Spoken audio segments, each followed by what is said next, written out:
வாழ்வுரிமை அரசியல் கருத்தரங்கம். நாள் ஏப்ரல் 14 திங்கட்கிழமை காலை 10 மணி. இடம் பிரினிதா பார்ட்டி ஹால், கிளாம்பாக்கம் பேருந்து நிலையம் அருகில், ஊரப்பாக்கம். அழைக்கிறார் ஏர்போர்ட் மூர்த்தி. புரட்சி தமிழகம் பறையர் பேரவை.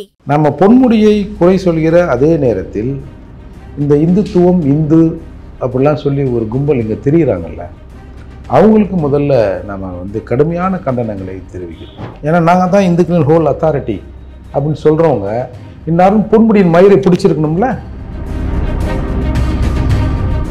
கிறிஸ்துவர் கூட ஒழுங்க பாவம் ஒரு இஸ்லாமியரை சொல்லியிருந்தா, அவங்க அந்த மத அடையாளத்தை வைத்து ஒரு உதாரணத்துக்கு சொல்லியிருந்தா இந்நேரம் என்ன நடந்திருக்கும்?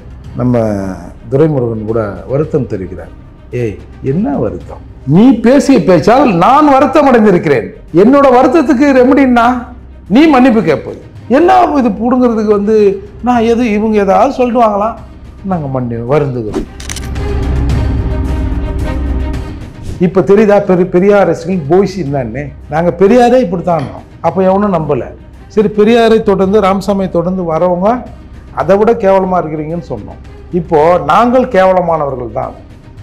இந்த கேவலமானவர்கள் தனித்தனியாக இருந்தாலும் பெரியாரின் சீடர்களாக இருக்கிற நாங்கள் பெரியாரிஸ்டுன்னு சொல்கிறாங்க. நாங்கள் துப்புன காரிய அவங்களே அண்ணாந்து பார்த்து துப்பிக்கின்னு மூஞ்சில் பாருன்றாங்க. இப்போ நீ உன் வீட்டு பொம்பளைகிட்ட பேசுவியா? என் மருமகளே, மகளே, பொண்டாட்டு, ஒப்பாட்டு எல்லாம் வாங்க, உங்களுக்கு ஒரு ஜோக் சொன்னேன், எல்லோரும் சிரிங்க அப்படின்னு படுத்தா 10. அவளும் படிதாண்டா பத்தினி இல்லை, நானும் முற்றும் திறந்த முனிவன் இல்லை. முற்றும் திறந்த முனிவன் இல்லை, அவளும் சரி அவளை விடுங்க படிதாண்டா பத்தினி இல்லைன்னு ஏதோ நீங்கள் பெண்களை அப்படி தானே பார்ப்பீங்க. நானும் முற்றும் திறந்த முனிவன் இல்லைன்னா மூளைக்கு போல நிற்க முடியுமா? ஆரம்பத்திலிருந்து இந்த மக்கள் அறிவுமயப்பட்டுறக்கூடாது அப்படிங்கிறது இவங்க தெளிவாக இருக்கிறாங்க. இந்த மாதிரி அப்போல்லாம் கூட்டம்னு வெளியில் நடக்குமா கேள்விப்பட்டிருங்க. வெறும் செக்ஸாகவே பேசுவாங்களாம். அப்போ ஒரு கிளவிக்கு விட்டுறது பார்த்துறியா? அப்போது பசங்களே உங்களை மக்களாக விட்டு விட்டு போகிறோம் பசங்க திமுககாரர்கள்னு பெரியார் சொன்னபோது, நீ எங்கள் அப்பா தானே, உன்னை நான் தந்தை தானேன்னு கூப்பிட்றேன், நீ என் தந்தை தானே அப்படின்னா என்ன அர்த்தம்? திராவிடர்கள் ஆண்மை என்று எதை பார்க்கிறார்கள் என்று சொன்னால் 5-6 பேர்கிட்ட பேசுறது தான் ஆண்மை. ஒரு ஆணின் ஆண்மைத்தன்மைங்கிறது 5-6 பேசுறது. ஒரு ஆணை கொச்சைப்படுத்துவதற்கு ஒரு பெண்ணை பயன்படுத்துவது. திமுக மாநாடுகள்லாம் பார்த்தீங்களா? இப்போ என்ன போச்சு? ஒரே துணி இருக்கா இல்லையானே தெரியல. அது காலை தூக்குது, கையை தூக்குது, அதை பண்ணுது, இப்படி அது விடுது, மொத்தம் விடுது, அது விடுது. ஒரு குஜால் பார்ட்டி தான் இவங்க.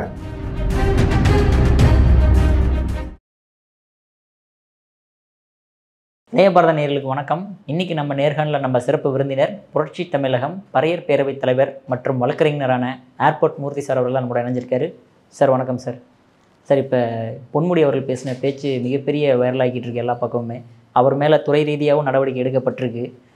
அந்த வைணவம் சைனவத்தை அவரை மேற்கோள் காட்டும்போது எந்த விதத்தில் வேணால் மேற்கோள் காட்டலாம். ஒரு விஷயத்தை இந்த மாதிரி கொச்சையாக பேசி தான் மேற்கோள் காட்டணுமா அவர்? அதாவது இவர்களுடைய போக்குங்கிறது ஆரம்பத்திலிருந்தே அப்படித்தான் இருக்கிறது. நம்ம பொன்முடியை குறை சொல்கிற அதே நேரத்தில் இந்த இந்துத்துவம் இந்து அப்படிலாம் சொல்லி ஒரு கும்பல் இங்கே தெரிகிறாங்கல்ல, அவங்களுக்கு முதல்ல நம்ம கடுமையான கண்டனங்களை தெரிவிக்கிறோம். ஏன்னா நாங்கள் தான் இந்துக்களின் ஹோல் அத்தாரிட்டி அப்படின்னு சொல்கிறவங்க இந்நேரம் பொன்முடியின் மயிரை பிடிச்சிருக்கணும்ல. பிடிச்சிருக்கணுமா இல்லையா? இப்போ இதே ஒரு இஸ்லாமியரையோ கிறிஸ்துவர் கூட ஒழுங்க பாவம் ஒரு இஸ்லாமியரை சொல்லியிருந்தா, அவங்க அந்த மத அடையாளத்தை வைத்து ஒரு உதாரணத்துக்கு சொல்லியிருந்தா இந்நேரம் என்ன நடந்திருக்கும்? அவள் தான் சார் உலக லெவலில் அதை பிரச்சனை பண்ணியிருப்பான். உள்ளூரில் பொன்முடியால் வெளியே தலையே காட்ட முடியாத அளவுக்கு ஆகிருக்கும். நம்ம அதுக்காக நீங்கள் பண்ணுன்னு சொல்ல வரல, பண்ணுற தைரியமும் இவனுக்கு இல்லை. அப்படி இருக்கிற போது இன்றைக்கி அது ஒரு பெரிய பிரச்சனையாக மாறி இருக்கணும்ல.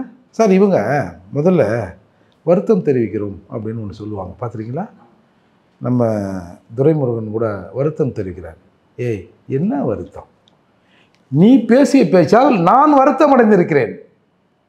என்னோட வருத்தத்துக்கு ரெமடின்னா நீ மன்னிப்பு கேட்பது என்ன? இது பிடுங்கிறதுக்கு நான் இவங்க ஏதாவது சொல்லிடுவாங்களாம், நாங்கள் வருந்துகிறோம். நான் தானடா வருந்தனை நீ சொன்னதால். நீ என்கிட்ட மன்னிப்பு இல்லை கேட்கணும்.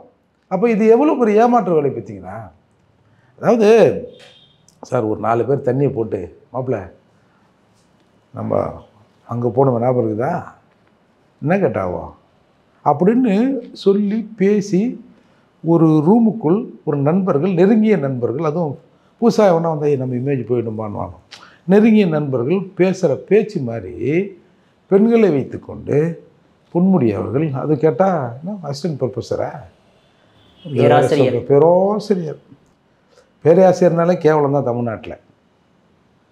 இன்னொரு பேராசிரியர் கதையும் சொல்கிறேன்.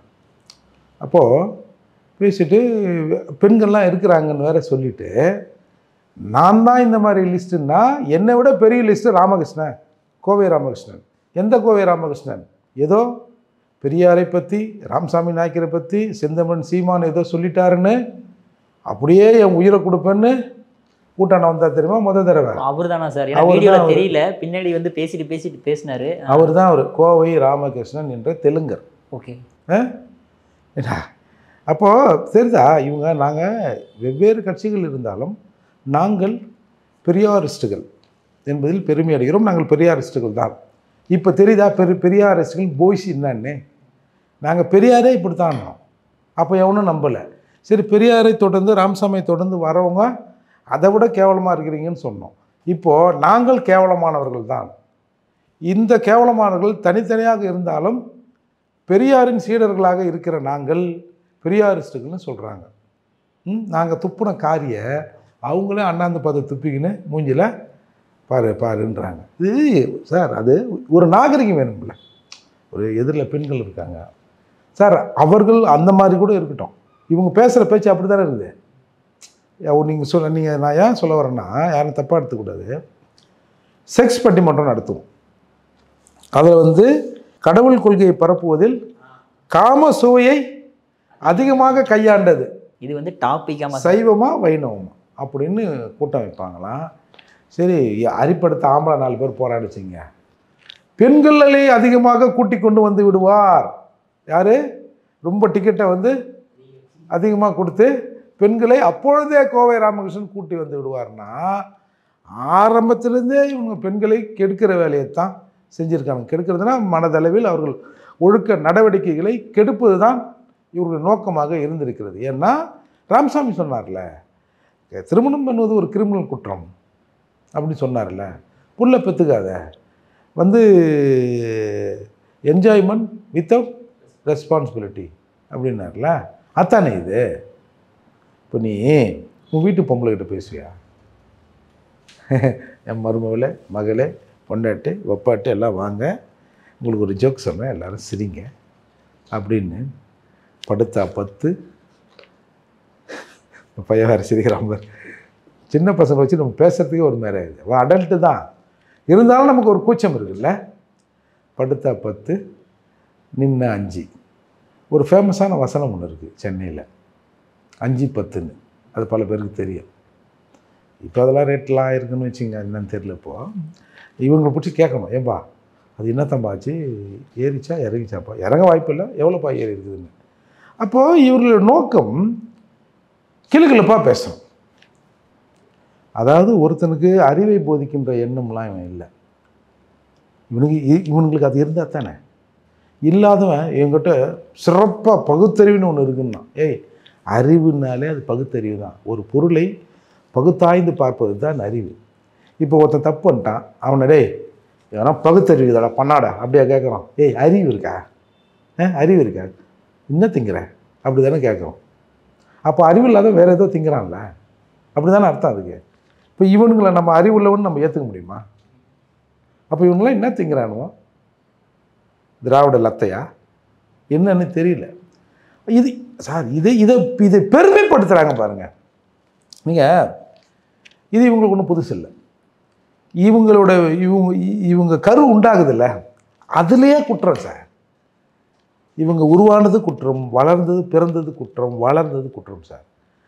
உருவானது பெரியாரிடம், அதுவும் ஒரு இந்த மாதிரியான கலீஜின்ற வார்த்தையை சொன்னால் தான் சரியாக இருக்கும். அந்த மாதிரியான பேச்சு நடவடிக்கை. அவன் ஆம்பளை அங்கே போனான்னா பொம்பளை இங்கே போ, அவன் முன்பக்கமாக போனான்னா நீ பின்பக்கமாக அப்படி போய்க்கிட்டு அவனுக்கு தான் வந்து அந்த உரிமையாக உனக்கு இல்லையா அப்படின்னு சொன்ன அந்த குரூப்பில் அந்த கருவில் உருவாகி பிறப்பு எப்படி வருது? அதை பாரு, யார் அவர்? நம்ம பெரியார். கூட யார்? சின்ன பிள்ளை. பெரியார் பொண்ணாக வளர்க்குறாரு அப்படிலாம் சொல்லி நாங்கள் வந்து உங்களை பேசி ஒரு கம்பீரமாக பகுத்தறிவாதின்னு சொன்னோம். இன்றைக்கி வளர்த்த பொண்ணையே கட்டிக்கிறாரு. அதால் நாங்கள் எப்படி வெளியில் தலை காட்டுறது? ஏய், நீ தான் மானம் கட்டுறவங்களாச்சா, உங்களுக்கு என்னடான்னு அந்த ஆள் அப்பயே கேட்குறாரு. ஏன்னா வளர்த்தவருக்கு தெரியாதா எப்படி வளர்த்தோன்னு? இருந்தாலும் இவங்க அப்படி பொம்மாத்து காட்டி வெளியே வராங்களா? அப்போது இவங்கள் பிறப்பு அசிங்கத்துலேருந்து தானே வருது.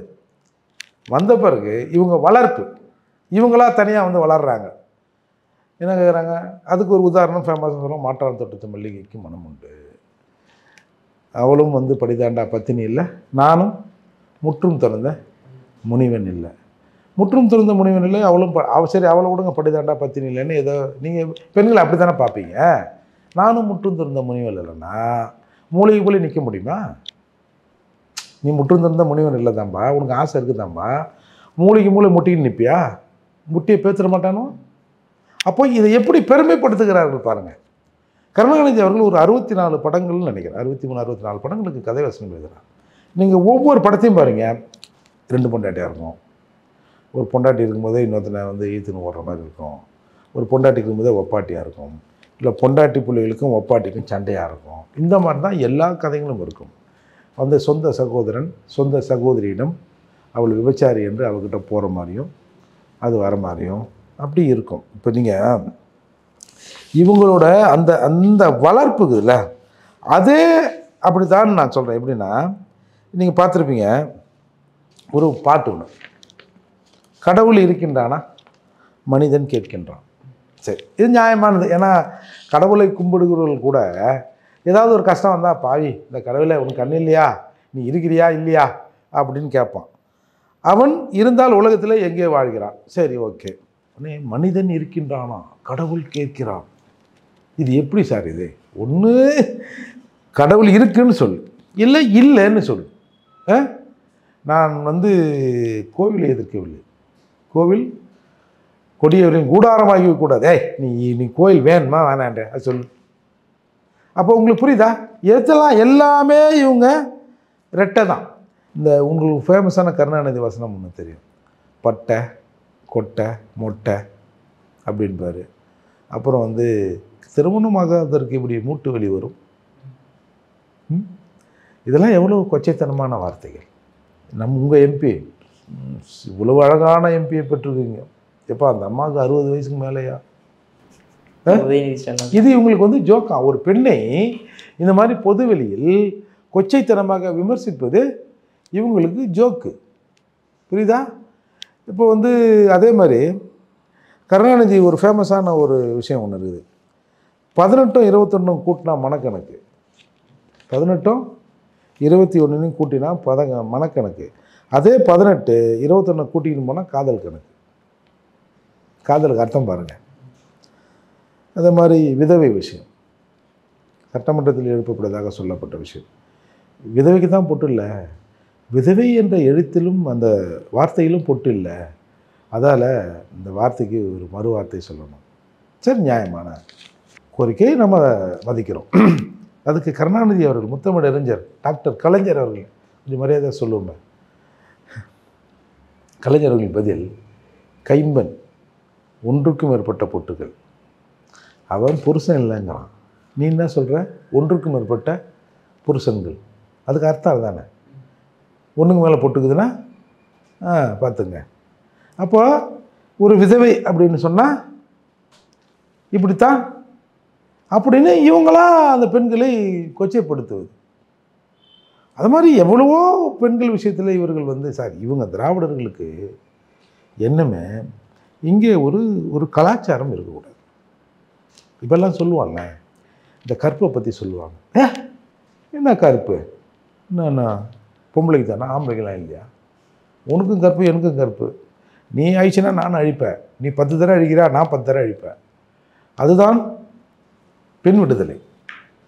ஆண் என்னவெல்லாம் செய்கிறானோ அதை செய்வது தான் பெண்ணோட விடுதலை. ஒரு ஆண் எந்த நிலைக்கு வந்திருக்கிறான்? சமூகத்தில் ஒரு காலத்தில் புறக்கணிக்கப்பட்டிருந்த பெண்கள் வீட்டை விட்டு வரக்கூடாதுன்னு சில சமூகத்தில் இருந்தது. எங்கள் பறைய சமூகத்திலாம் அப்படிலாம் இல்லை. நாங்களாம் அப்பயே மறுமணம் செய்தவர்கள். மறுமணம் எங்கள் வீட்டிலலாம் செய்வாங்க. ஒரு வீட்டில் அண்ணன் இறந்துட்டாருன்னு வச்சுங்க, தம்பி இருந்தானா அண்ணன் முன்னாடி தம்பி திருமணமாக முறைப்படி திருமணம் பண்ணிப்பான். இல்லை இப்போ சொந்தக்காரங்க யாராவது அத்தை மகன் மாமா மகன் இருந்தான்னா அந்த புள்ள வந்து சின்ன வயசில் விதவை ஆயிடுச்சுன்னா, எப்பா நம்ம அத்தை புள்ளப்பா. அப்போ மறுமணம் செய்கிற பழக்கம் இருந்தது. எங்கள் வீட்டிலலாம் பெண்கள் வந்து கணவன் இருந்துட்டா எங்கள் வீட்டில் எந்த பெண்களும் வந்து மொட்டை அடிச்சிங்கன்னு முக்காடு போட்டுக்கின்னு வீட்டுக்குள்ளேயே இருந்துக்குன்னுலாம் இருந்ததில்லை. இதெல்லாம் கொஞ்ச நாள் துக்கமாக இருப்பாங்க. அடுத்து கைனி வேலைக்கு போவாங்க, ஒரு விவசாய வேலையை பார்ப்பாங்க, மாடை மேய்க்கிறதுக்கு போவாங்க. நாங்கள் சகஜமாக தான் இருந்தோம். எங்களுக்கெல்லாம் ஏற்கனவே நாங்கள் பெண் விடுதலை அடைஞ்சு தான் எங்கள் இருந்தால் நாங்கள் பெண்ணை எந்த காலத்தில் இந்த மாதிரி கொடுமைப்படுத்தலை. சொல்லப்போனால் எங்களோட குலதெய்வங்கள் எல்லாமே பெண்கள் தான் சார். இப்போ எங்களை மாதிரி வீட்டுக்கள்லாம் பெண்களை கொண்டாடுவாங்க. பிள்ளையாவது இது தருதலையாக மாறிடும் அப்படின்னு அப்பார்கள் நினைப்பாங்க, குடும்பத்தில் நினைப்பாங்க. பெண்கள்னா அப்பா வந்து கொண்டாடுவான், என் செல்வண்டான்னு. நீங்கள் இவனுங்க கதை விடுறாங்க, பெண்கள்லாம் வந்து அடிமைப்படுத்தப்பட்டு இருந்தார்கள், அதனால் நாங்கள் பெண் விடுதலை செய்கிறோன்னு. ஆண்கள் என்ன சொல்கிறானோ என்ன செய்கிறானோ அதை செய்வது தான் பெண் விடுதலை. அவன் 4 பேர்கிட்ட போனால் நீ 4 பேர்கிட்ட போ, பார்த்துருவோம். அவன் கேட்டானா என்ன நீ மட்டும் யோகிப்பா, என்னடா உனக்கு என்னடா சிறப்பு சொல்லுங்க அப்படின்னு கேளு. இதான் பெண் விடுதலை. அதே மாதிரி கற்புங்கிறது ஒரு பெண் அந்த காலத்தில் ஒரு பெண் இருக்கிறான்னு வச்சுங்களேன், அவள் கூட இருக்கிறவனும் அவர் கூட பேசுவான். இவர்கள் 2 பேரும் பேசி இவர்களுக்கு ஒரு குழந்தை பிறகுதில்ல, அந்த பையன் கொஞ்சம் பெரிய பையனாக இருந்தாலும் அந்த பையனும் வந்து பேசுவான். யாரெல்லாம் நினைக்கிறாங்களோ அக்கம் பக்கம்மா மேசித்தப்பன் பெரியப்பன் எல்லாரும் அந்த பெண் கூட பேசுவாங்க. அப்போ அந்த பெண் ஒரு கட்டத்தில் இது என்னது, நான் இப்போ தான் ஒருத்தன் பேசுகிறேன், இன்னொருத்தன் வந்து பேசுகிறான், என்னது இது அப்படின்னு தனக்குத்தானே ஒரு வளையத்தை வைத்துக் கொள்கிறார். நான் யாரோடு விருப்பப்படுகிறேனோ அவங்க கூட மட்டும்தான் நான் பேசுவேன். என்னை யாரும் என்னோடய விருப்பத்துக்கு மாறாக இந்த மாதிரிலாம் நீங்கள்லாம் வரக்கூடாது அப்படின்னு தன்னைத்தானே ஒரு வளையத்தை ஏற்படுத்தி கொள்கிறார். அதுக்கு பெயர் தான் கற்பு. இது நம்முடைய அறிஞர் குணா, பெங்களூர் குணா அவர்கள் ஒரு பெரிய ஆய்வை செய்து இதை வெளியிட்டார். நீங்கள் நினச்சி பாருங்கள், ஒரு 10 பேர் இருக்கிறான்னா, அது இது ஒரு மாதிரி போயிட்டு போகுது. 10 பேர் இருக்கிறான்னு வச்சுங்க, அவன் 10 பேரும் ஒரு முறை பேசுவான். ஆனால் அந்த பெண் 10 முறை பேசியிருக்கிறாள்.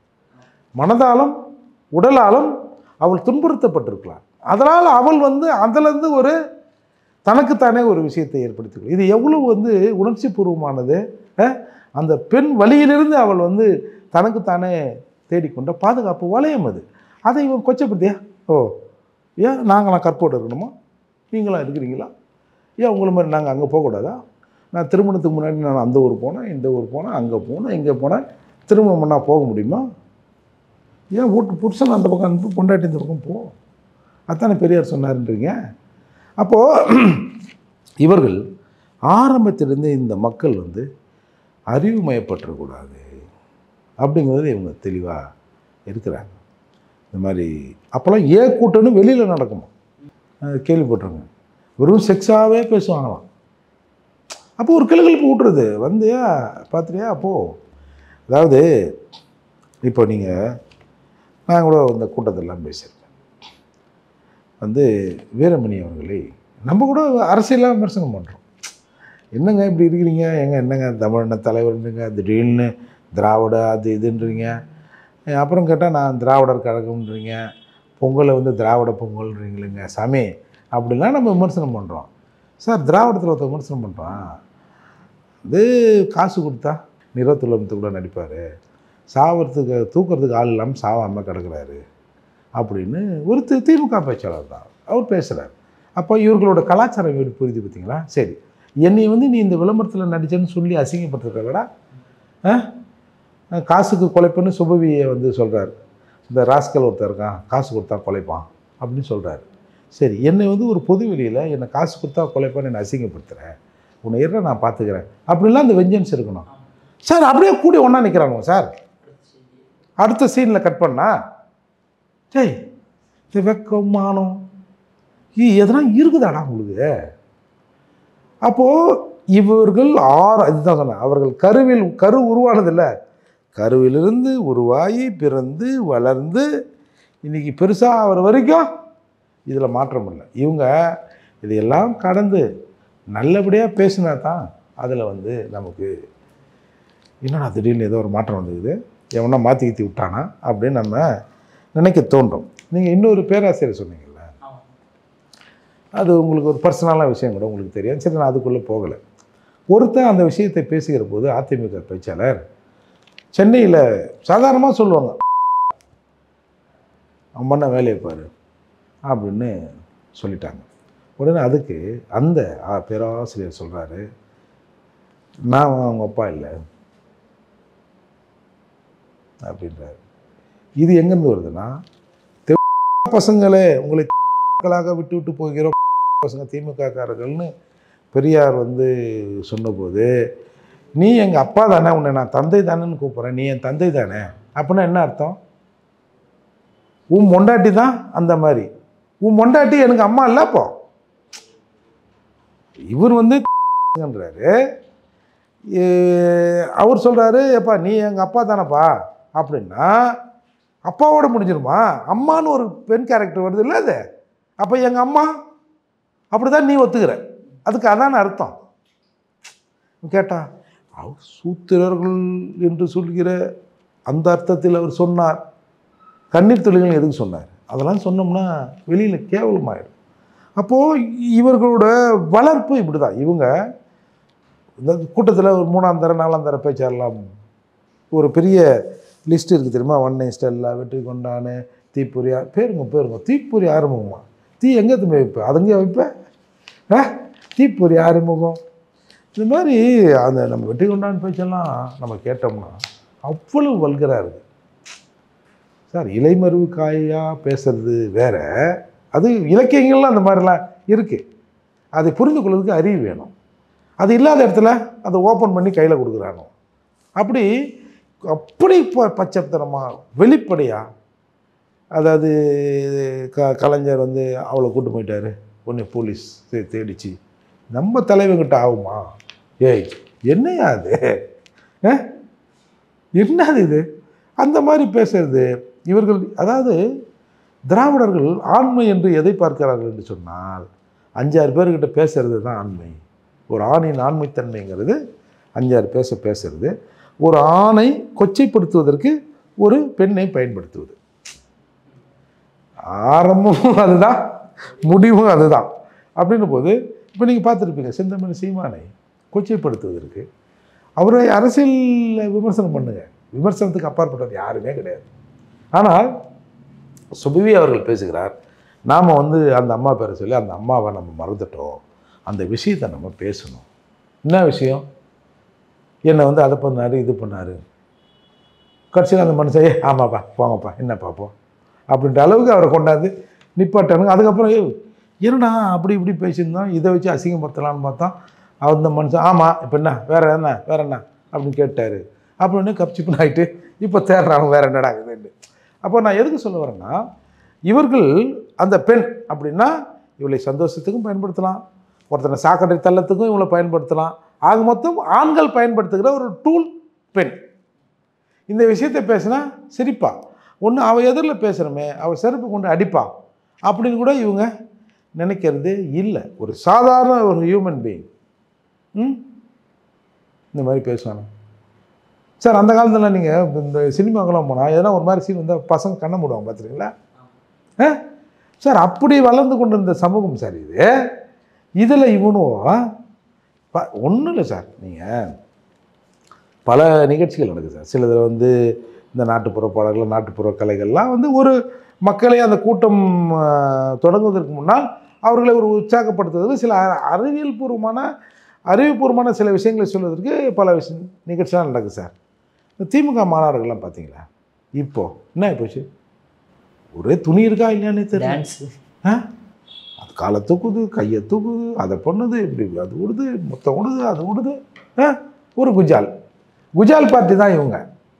அதால் வந்து பொன்முடி பேசுனதுலாம் எனக்கு ஒன்றும் பெருசாக அது ஒன்றும் தெரியல. அவங்க குருநாதர் வந்து பெரியார்லேருந்து, அண்ணாவிலேருந்து, கலைஞர்லேருந்து என்ன பேசினாங்களோ அதை தான் அவரும் பேசியிருக்காரு. ஆனால் நீங்கள் சொல்லும்போது ஒரு வார்த்தை புரியுது சார். அதாவது இப்போ பொன்முடி அவர்கள் பேசினது வந்து அந்த காலத்தில் நாங்கள் என்ன பண்ணிக்கிட்டு இருந்தது ஒரே ஒரு சின்ன மேற்கோள் காட்டினது தான் இப்போ எவ்வளோ பெரிய பிரச்சனையாக இருக்குது. அப்படின்னா சொன்ன மாதிரி அந்த காலத்தில் மீடியா இல்லாத போது, மக்கள் கொந்தளிக்காத போது எந்த அளவுக்கு பேசியிருப்பாங்கன்னு தோண வைக்குது சார். இப்போ நீங்கள் இதே வேற யாராவது சொல்லியிருந்தான்னு வச்சுங்களேன், நைட்டோட நைட்டாக பண்ணியிருப்பானுங்க சார்.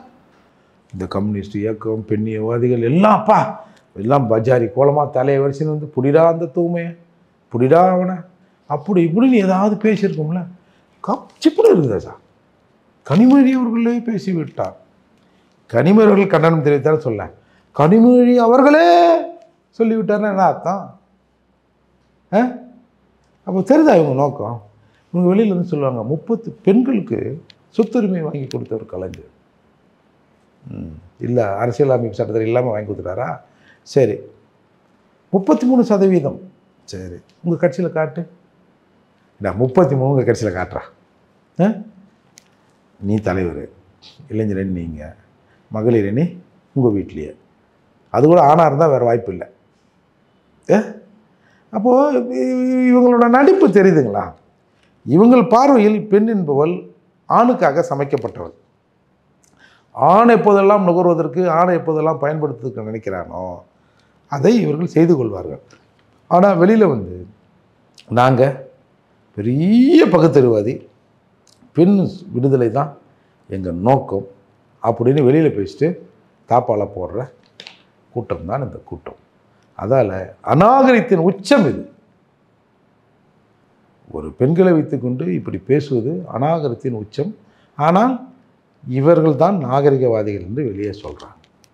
ஆனால் அந்த ஸ்டேஜில் அவர் சொல்லும்போது கூட ஒரு வார்த்தை சொல்கிறார், அதாவது இந்த காலத்து இளைஞர்கள்லாம் அந்த காலத்து தலைவர்களை பற்றி எதுவுமே அறிஞ்சிக்காமல் இருக்காங்க, அதை சொல்கிறதுக்காக தான் நாங்கள் வந்திருக்கோன்ற கூட சொல்கிறாரு சார். பெரியார் அவர்கள், அண்ணா அவர்கள், கருணாநிதி அவர்கள், ஏன் இப்போதைக்கு ஸ்டாலின் அவர்கள் கொண்டு வந்து இந்த காலத்து இளைஞர்லாம் தெரிஞ்சுக்கணும் அப்படின்ற மாதிரி தான் சார் இது ஸ்டார்ட் பண்ணுறாரு. ஏன்னா இப்போ இந்த மனுஸ்மிருதின்னு ஒரு புத்தகத்தை கொடுத்தாங்க பார்த்தீங்களா, நான் கூட அதுக்கு மாற்றாக இந்திய அரசியல் சட்டத்தை பிரிண்ட் பண்ணி கொடுத்தேன். ஒரு இண்டிவிஜுவலுக்கு என்ன உரிமை இருக்குது, அரசாங்கத்தோட கடமை என்ன அப்படின்னு கொடுத்தோம். ஏன் கொடுத்தோன்னா, மனுஸ்மிருதியில் அவங்க கொடுத்த அந்த கண்டென்ட் இருக்குல்ல, ஏதோ 19 ஏதோ சொன்னாங்க, எனக்கு தெரில, எனக்கே அப்போ தான் தெரியுது என்னன்னா, பெண்கள் எப்பொழுதுமே செக்ஸ் உணர்வோடு இருப்பார்கள், இன்பம் துய்ப்பதில் அவர்களுடைய அந்த மனசு எப்பவுமே அலைந்து கொண்டு இருக்கும். ஒரு பெண் என்று சொன்னால் ஒரு ஆணும் ஒருத்தன் இருந்தால் போதும். ஏதான் ஒரு ஆணுக்கான அந்த அவன் பின்னால் இருக்கிற அந்த விஷயங்கள்லாம் இல்லை, அந்த குவாலிட்டிலாம் வேண்டாம். அப்போ அதுக்கு என்ன அர்த்தம் புரியுதா? நான் சொல்கிறது புரியுதுன்னு நினைக்கிறேன். ஆண் ஒருத்தன் இருந்தால் போதும், பொண்ணு விழுந்துருவான். பெண்களை வயதுக்கு வருகிற சின்ன பிள்ளைகளாக இருக்கும்போது அப்பா அம்மா கண்காணித்து வளர்க்கணும். அது அந்த பூப்பி வைக்கிற நிலைக்கு வருகிற போது அதுக்கு திருமணம் பண்ணி கொடுத்து புருஷன் வீட்டுக்கு அமைச்சிடணும். புருஷன் வீட்டார் முன்னிலையில் அந்த பெண் பூப்பி எய்தால் அவள் கற்புத்தன்மையோடு இருக்கிறாள். அப்போது பெண்களின் எண்ணம் எப்போதுமே இன்பம் தூய்ப்பதில், அந்த வாசனை திரவியங்களை பூசிக்கொள்வதில், மன மகிழ்ச்சியான விஷயங்களில் அது வந்து இருப்பான். சார் அப்படின்னு மேடையில் வேறு பேசுகிறானோ சார். சரி, புக்கு தான் அடிச்சு கொடுத்துட்டேன், நான் படிச்சுக்கு போகிறேன், ஏன் மேடையில் பேசுகிறேன் ஊட்டுறாங்களாம் கிளுகிழுப்பை. இப்போ இதை வாங்கி படிக்கிறவனா நினைப்பான், ஓ தட்டினா ஊந்துடும் பொழுது பொம்பளைங்களாம் அப்படிலாம் அந்த எண்ணம் சாதாரணமாக வரும். கூட்டணி வச்சவனே இந்த கட்சினா முக்கிய புள்ளிகள்லாம் எப்படி இருப்பாங்க பாருங்கள், கூட்டணி தலைமையெல்லாம். அதுக்காக சொல்ல வரேன். அப்போது இப்போ இந்த விஷயத்தெலாம் இருக்குல்ல, இவங்க சொன்னாங்களே பெண்களை பற்றி, ஒரு காலத்தில் இதை எழுதியதாக சொல்லப்படுகிறாங்கலாம் ஒருத்தவங்க, அவங்களோட வாரிசு இருந்தால் கூட இதை எடுத்து கொடுத்தோம்னா செருப்பு கட்டி அவள் அடிப்பான். சிக் நாய, எந்த காலத்தில் எந்த கம்நாட்டி எதுனான்னு தெரில, இப்போ தான் வந்து கொடுக்குறேன். இந்திய அரசியலமைப்பு சட்டம் ஜனவரி 1950 ஜனவரி 26 இந்திய பாராளுமன்றத்தில் ஏற்றுக்கொள்ளப்பட்ட போது, இதற்கு முன்னாடி இந்தியாவில் இருந்த அனைத்து விதிகளும் சட்டங்களும் அபாலிஷ் ஆகுது. இதுக்கு பிறகு ஒவ்வொரு அசைவும் இந்த சட்டத்தின்படி தான் நடக்கும் அப்படின்னு சட்டம் இருக்குது சார். இவனும் 2000 வருஷத்துக்கு முன்னாடி பொண்ணை உஷார் பண்ணலான்னு இருந்தது அப்படின்னு இப்போ எடுத்தாந்து கொடுக்குறாங்க. இவனுக்கு புத்தி எப்படி இருக்கும்? இதே தான்.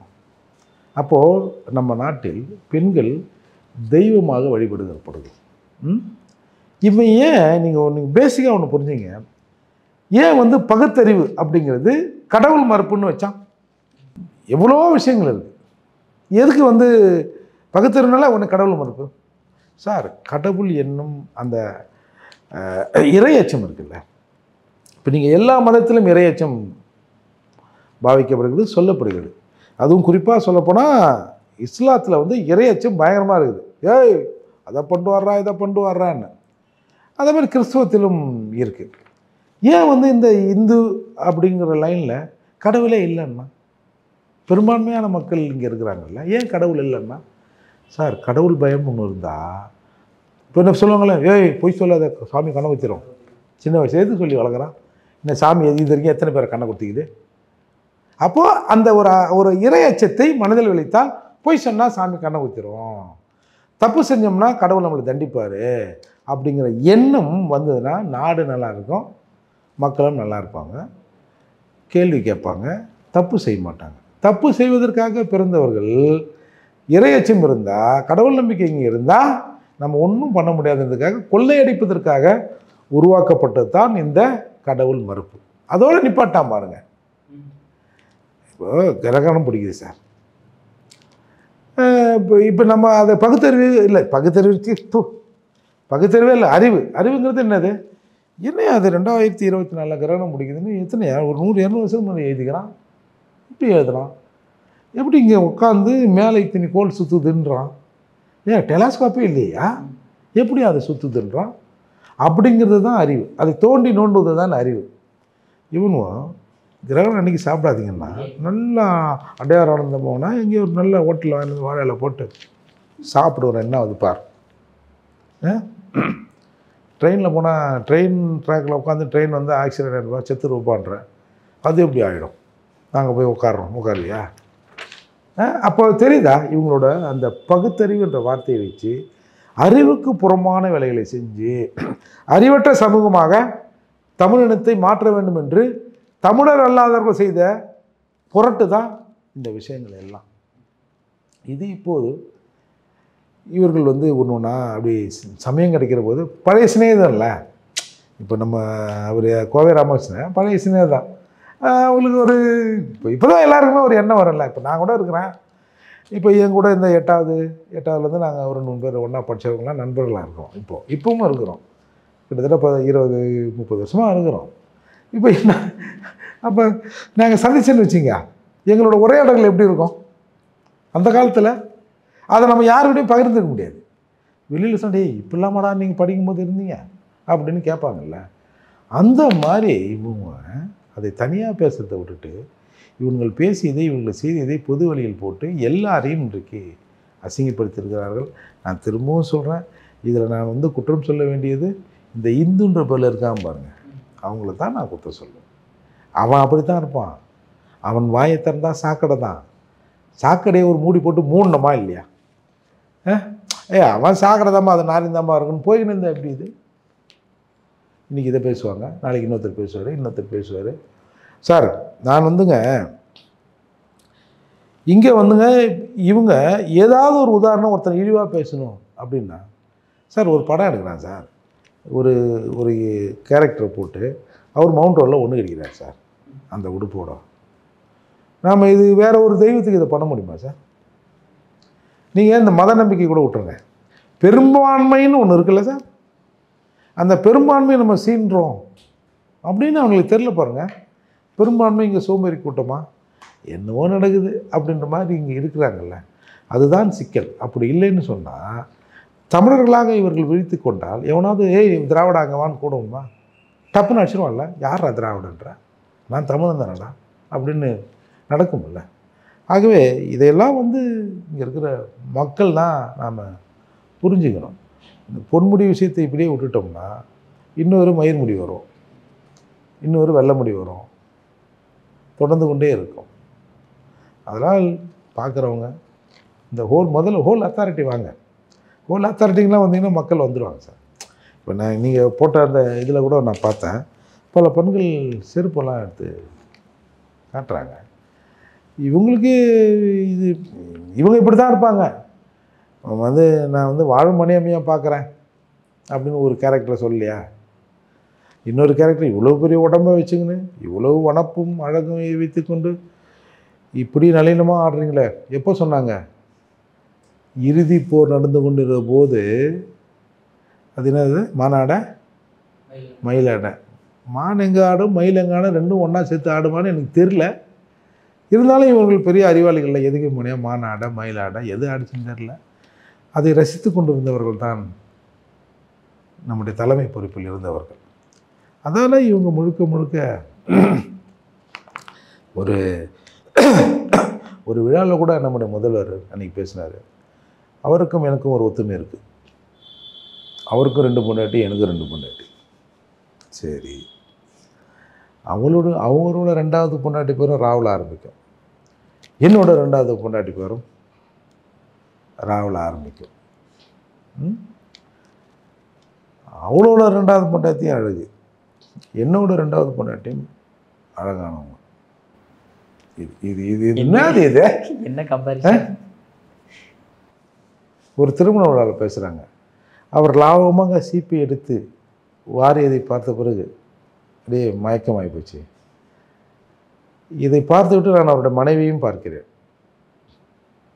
அவ்வளோதான். அதுக்கு மேலே சொன்னால் அது ரொம்ப ஒரு மாதிரியாக இருக்கும். ஓகே சார், கடைசியாக ஒரே ஒரு கேள்வி சார். அதாவது இவ்வளோ பிரச்சனை நடந்திருந்துமே உங்களுடைய அண்ணன் திருமாவளவன் அவர்கள் ஏதாவது கண்டன அறிக்கை கொடுப்பாரா? எதுக்கு? இந்த பொன்முடி அவர்கள் பேசினதுக்கு தான் சார். எப்பா நம்மெல்லாம் ஒரு கோஷ்டி தானேப்பா, அவங்கெல்லாம் அவங்க எப்படி கண்டன அறிக்கை? ஏன் சார், ஒரு கனிமொழி அவர்களும் ஒரே கோஷ்டி தான், பட் இருந்தாலுமே கண்டனத்தை தெரிவித்தாலும் ஒரு பெண்களை இவ்வளோ தப்பு. அப்புறம் நீ கனிமொழி பெண்ணே இல்லைன்னுவேன். இந்த அறிக்கை விடலைன்னா கனிமொழி பெண்ணு இல்லைன்னு நீங்கள் அதுக்காக ஒன்று இல்லை சார். இப்போ தான் ரீசெண்டாக திருவண்ணாமலையிலலாம் போயிட்டு சாமி தரிசனம்லாம் பண்ணிட்டு வந்திருக்காரு. அதே வைணவம் சைனவத்தை தான் தப்பாக பேசியிருக்காரு. அதாவதுங்க, எனக்கு கடவுள் நம்பிக்கை இருக்குங்க. ஆனால் கடவுளை இந்து கடவுள்களை இங்கே விமர்சித்து பேசினா நாங்களாம் பெரிய பகுத்தறிவாதின்னு நாங்கள் ஒரு ஃப்ரேம் இங்கே சொல்லிட்டோம். அப்படி இருக்கும்போது தாறுமாறாக அப்படி பேசினா தானுங்க. இன்றைக்கு பொட்டு வைக்கிறத பற்றி பேசுகிறாங்க, அதை வச்சு பேசுகிறாங்கள. இப்போ முதல்வர் வீட்டு குடும்பத்தில் இல்லை பகுத்தறிவாதிகள் குடும்பத்தில் யாரும் பேசுகிறது இல்லையா சார்? ஒரு தீக்க மாவட்ட செயலாளர், அவர் பேரை சொன்னால் அசிங்கமாக இருக்கும். ஒரு விஷயத்துக்காக காலைல போய் அவர் வீட்டை கதவு தட்டினா இந்த சினிமாவில் யாரோ ஒருத்தர் பாரு இங்கெல்லாம் போட்டுட்டு அவர் என்னது தேவர் தானே அவர் கதவு தந்தன சொல்ல சொல்ல இனிக்குதடா முருகா அப்படின்னு பாட்டு அவ்வளோ சத்தமாக வருது சார். என்னை பார்த்த உடனே அவர் அப்புறம் அந்த விஷயத்தை பேசுவார். அப்போ அவங்களுக்கு அந்த கூச்சமே இல்லை பாருங்க. இப்போ நம்ம வெளியில் ஒன்று சொன்னீங்கிறோம், என்னன்னா இந்த ஆள் கதவை தட்டான், சரி பாட்டையாவது ஆப் பண்ணிட்டு பட்டை கட்டி அழிச்சிட்டு போவோம் அப்படின்னு எண்ணம் கூட இல்லை. பார்த்தீங்களா, நீங்கள் ஒரு ராவணான்ற பேரில் இங்கே தீக்காவில் ஒரு விஷயம் நடந்தது. ஒருத்தர் இருந்தார், அப்படியே ஜம்ப் ஆகி பிஜேபி போனார். பிஜேபியாக சாதி அமைப்புக்கு எதுக்கு போனார் தெரியுதா? அவங்க பகுத்தறிவு பகுத்தறிவுலாம் ஒன்றும் கிடையாது சார், அறிவே கிடையாதுன்னு தான் நான் சொல்லுவேன். ஏன்னா இவர்கள் மற்றவன் மீது சவாரி ஏறணும். ஏன்னா ராமசாமி தாலி வேணான்னாரு. சரி, ராமசாமி பிறந்த நாளில் செத்த நாளில் தாலியார், எதுக்கு அம்பேத்கர் பிறந்த நாளில் தாலியாக இருக்கிறீங்க? அப்போ அம்பேத்கர் இதை சொன்னார்னு ஒரு உருட்டோம். ஆனால் அவன் வீட்டில் தாலி எடுத்து கொடுப்பான். கல்யாணத்துக்கு போனால் இப்போ நடந்தது தெரியுமா? திராவிடம் எது இதுதான் திராவிடம். இது கல்யாணம் பண்ணிட்டு அப்போ முதலேருவலா திராவிட மாடலா தெரியுதுங்களா? அதாவது இந்த சமூகத்தை சீரழித்தது, அதுவும் குறிப்பாக தமிழ் சமூகத்தை சீரழித்தல் பெரும் பங்கு திராவிடம் என்ற பெயரால் இங்கே வந்தது. இந்த திராவிட சூழ்ச்சி என்பது நாங்கள் கட்சி ஆரம்பித்தோம். நான் கன்னடரு, கண்ணப்பர் தெலுங்கர், அண்ணாதுரை தமிழர். அதிலே ஒரு குழப்பங்குது. அண்ணாதுரை தமிழர். எங்களுக்குள் தமிழர் கழகம்னு வச்சா எனக்கு ஒன்றும் பிரச்சனை இல்லை. ஆனால் மற்றவங்க அதை கொஞ்சம் ஒரு வித்தியாசமாக நினைப்பாங்க. அதனால் எங்களுக்கு ஒரு பொது பெயர் தேவைப்பட்டது. அதனால் நாங்கள் வைத்த பெயர் தான் திராவிடம்.